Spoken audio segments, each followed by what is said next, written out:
I'm Mark Crutcher. Welcome to Life Talk. And I'm Renee Hobbs.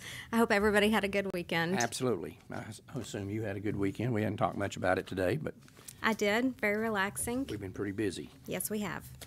Okay, our friends at Operation Rescue, Troy Newman and Cheryl Sullinger, are reporting that Douglas Carpen's death camp down in Houston has got a for lease sign on it, or for sale, for lease sign. Yay. And that several other abortion clinics around the country have that same situation. Yep.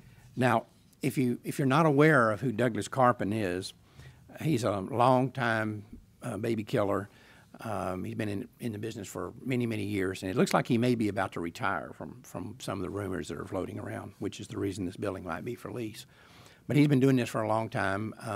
Has killed a girl, a 15-year-old.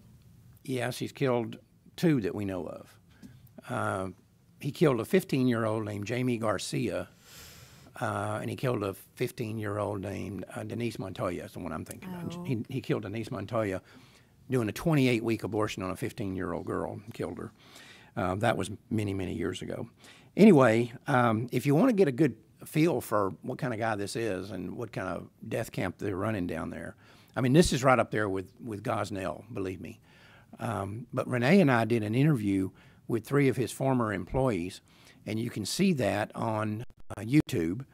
And I don't know if you've looked at it lately, but over 425,000 people Have viewed it. Have watched that interview. Yeah, it's a lot. And it's pretty staggering to look at this. Mm-hmm. But anyway, you can go on YouTube, and if you'll just punch in the search function, babies born alive daily, that video will come up. Yeah, the things that those girls talked about is horrific. Yep. It's just, it'll make you sick to your stomach. It is. But this is going on, and this is not the only place this is happening. This is happening in other death camps all over the country.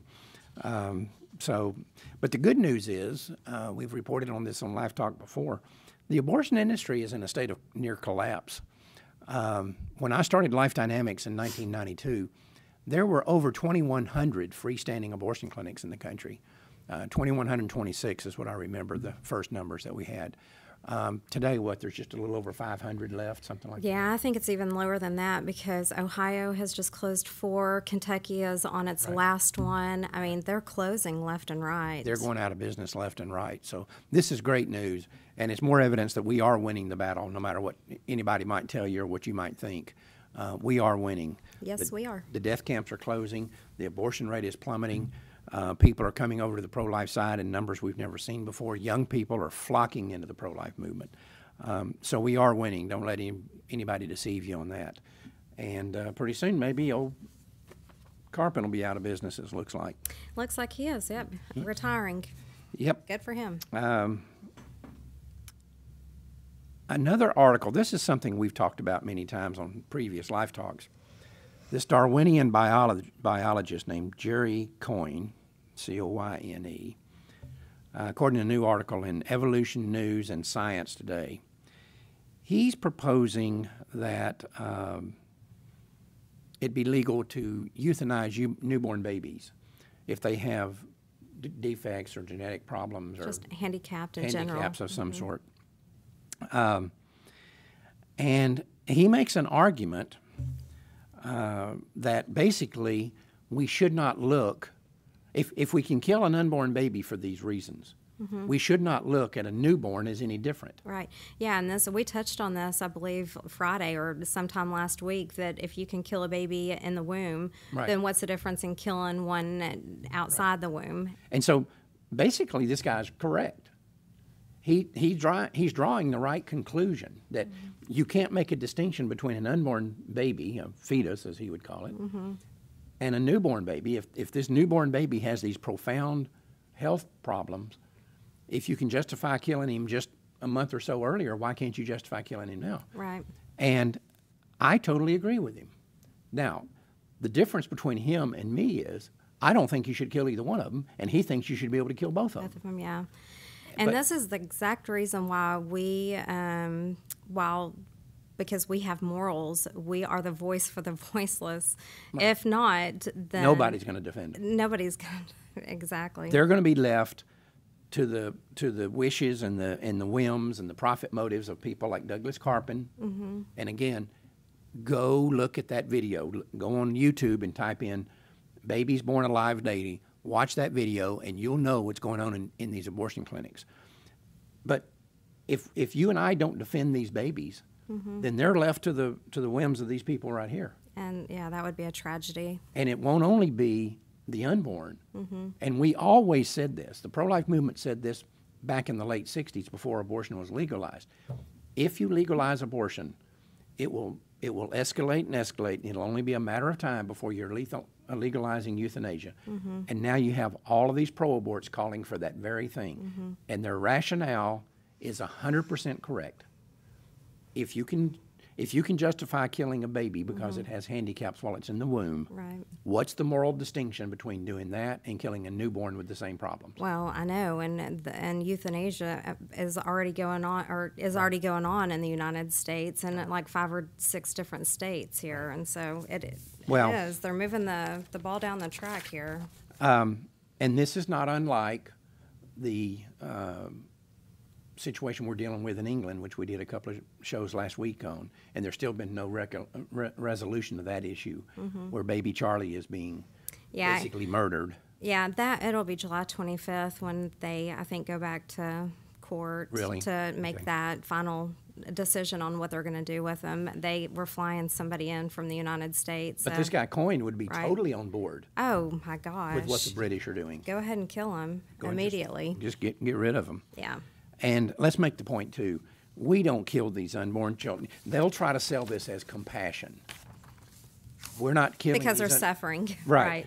We're not killing them for their benefit. We're killing them for our benefit. Yeah. For the people who are perfect and alive and will have to accommodate these babies that have problems.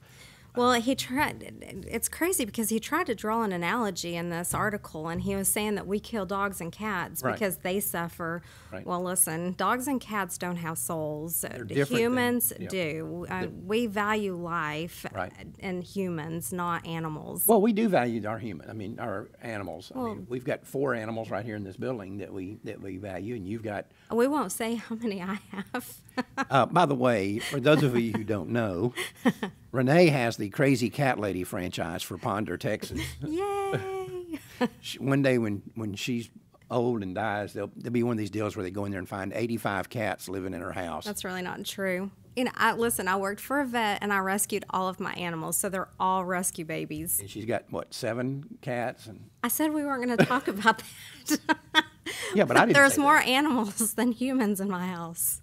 And like I said, we've got 2 cats up here, and you got 90 cats in your house or whatever it is, and a bunch of dogs. And then we've got 2 dogs that come with me every day. So we love animals. So not cool. But they're not human beings. There is a distinction, and these people know there's a distinction. They just don't want to draw that distinction. Yep. And for people who say there's not a distinction, I want to ask you a very simple question.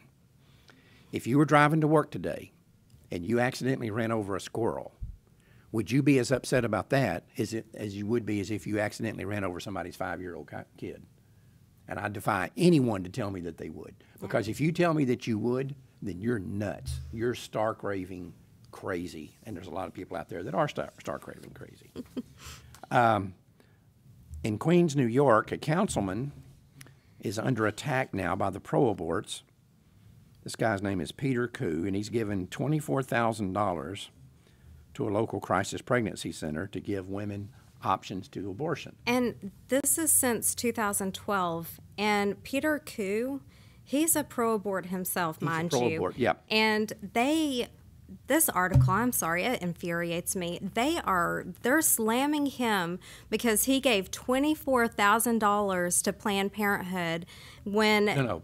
To a pregnancy center when they're trying to help the babies and the women that are pregnant by giving them clothes and diapers and etc. And they said that they don't want to make this a anything about politics. And that's exactly what the pro-aborts are doing here. They're trying to make it a pro-life versus pro-abortion thing. And so here's the deal. This guy, even though he's a pro-abort, he's at least intellectually honest, and he's basically saying, I want women to have options. I want them to have a choice. Right. So he's given $24,000 over a 4-year period of time or 5-year period of time to a crisis pregnancy center.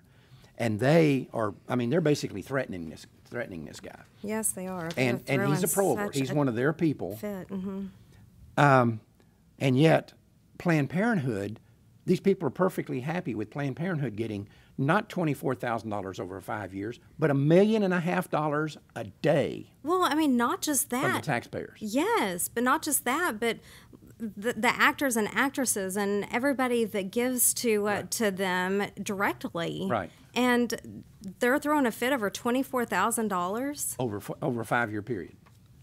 I mean, this is obscene. But the good news about it is it exposes our enemies for exactly what they were. For what they are. They say they're pro-choice. The only choice they're interested in is abortion. Is pro-death. Yeah, let's Right. kill as many babies as we can. If a woman needs clothes or a crib or diapers or other things that this it's called Bridge to Life Crisis Pregnancy Center provides, if they need those things, these pro-aborts don't want them to have the option of getting them. Yeah. It's just obscene. Well, and also the Bridge to Life, they have posted on their when you enter in about abortion services, and so they still promote that. I mean, hopefully not advocate it, but it's still there because it's law. But this is mind-boggling when you Yes, think about it. But it is great that it exposes our enemies for the pathological, bald-faced liars that we've always known them to be, and we've exposed them many times here since we started doing Life Talk in 1999. I think that's been the most consistent theme, is exposing the abortion industry's lies, and we're going to be doing more of it in the future. Yeah, and it just makes you wonder where the feminists are on this issue. And they're actually providing options to these women, and they don't want them to have options. Yeah. They want them to have abortions. Yep. That's what this is about. Yep. In that same vein, Wisconsin passed a law a few years ago requiring that medical schools in the state teach abortion procedure, and that the doctors have to actually do rotations in a Planned Parenthood or other abortion clinic. Right. Now, a Republican state representative, Andre Jacquet, I guess is how you pronounce it, is proposed legislation that would reverse that. Now, first off, the newspaper there, let me tell you, this is a good example of the pro-abortion bias of the newspaper. Look what the headline says. Major university mulls eliminating abortion training for doctors. Mm-hmm. They're not. This bill does not eliminate abortion training for doctors. It eliminates that it's mandatory. Right. The medical schools up there will still be able to teach abortion procedures if they want to, but doctors will not be required to go. Right. And the pro-aborts are opposing this. And I mean, they're raising a ruckus up here. But again, let me ask you the question that we've posed here many times in issues like this. I thought this was about choice. It should be. So where is the doctor's choice to say, I'm not going to participate in an abortion? Mm-hmm. Where is their choice? What they're saying in this legislation, and in other states have done similar things, if you don't do abortions, if you don't kill babies, we're not going to let you practice medicine. Right. When they could go down to the local Planned Parenthood and do internship there if they really wanted to. And the pro-aborts always say, well, they need to learn how to do abortions because in case so they can deal with complications. First off, when you bring up complications, they say this is the safest procedure and the complications don't happen, right? Right. Yeah. But now all of a sudden you've got to require by law that doctors do abortion so they know how to treat the complications. Right. But that's nonsense anyway. Every doctor who does an OBGYN rotation or who graduates from medical school in an OBGYN practice learns how to do DNCs. He already knows this. He just doesn't do them on live babies. That's the only distinction. Right. And, you know, and another thing here, if you want to see how stupid this really is, what they're arguing is basically like saying that in order for a doctor to really know how to treat gunshot wounds, let's say he's going to work in the emergency room, before he can learn how to treat gunshot wounds, he's got to go out and shoot somebody. I mean, this is the most... Yeah, it's ridiculous. It's the most asinine argument that you've ever heard in your life. Well, and I would like to remind everybody that this law was passed in Arizona in 2011, barring tuition money, the University of Arizona from being spent on abortion training, noting that the school hadn't lost its OBGYN residency accreditation since. and and suspected the same will be true with the Wisconsin if the Wisconsin bill passes. So it's already been done in another state. Yeah. What is the issue here? There is no issue. The issue here is, and it's very simple. You know, earlier in the show, we started out by talking about the abortion clinics closing. Number one reason they close is not lack of business, it's they can't get people to do abortions. Yeah. Choice Right. is killing the pro-choice groups. Right. Doctors and other medical professionals are choosing not to go into abortion. And so now what they're doing is they're doing two things. The pro-aborts are doing two things. The first thing they're doing is passing legislation and attempting to pass legislation, some places they already have, that allows non-doctors to do abortions. The second thing they're doing is passing legislation that requires all doctors to take abortion training just like this. That's wrong. And so, again, they lied, and we've caught them lying again. The argument that it's not about abortion, but it's about choice. Well, what about the doctor's choice not to do abortions? What about the taxpayer's choice not to pay for them? What about the university's choice not to train them in abortion? What happened to all those choices? Yeah, there's not. I can't imagine somebody going to school to learn how to be an abortionist. I just can't fathom that in my head. If you want to do that, go to San Francisco where it's being paid for by Warren Buffett and whoever else. Right. I mean, and in California, they've passed law that you don't even have to be a doctor to do abortions. yeah, that's right. You don't. Yeah. So just go to California, take your little course somewhere, maybe take one of those home abortion kit courses. You just watch that video and put out your shingle and start killing babies. Sorry, California people. But again, this is going to be a consistent theme of Life Talk. It always has been and it always will be, and that is exposing the absolute habitual bald-faced liars that these people are. They are pathologically incapable of telling the truth. Because if they tell the truth, they'll lose the abortion battle, and they know it. Did Speaker Paul Ryan come from Wisconsin? Ron Paul, you mean? No, Paul Ryan. Paul Ryan. No, he's from Michigan, I think. No, he's from. No, I'm sorry, he is from Wisconsin. Yeah. Okay. Anyway, it's just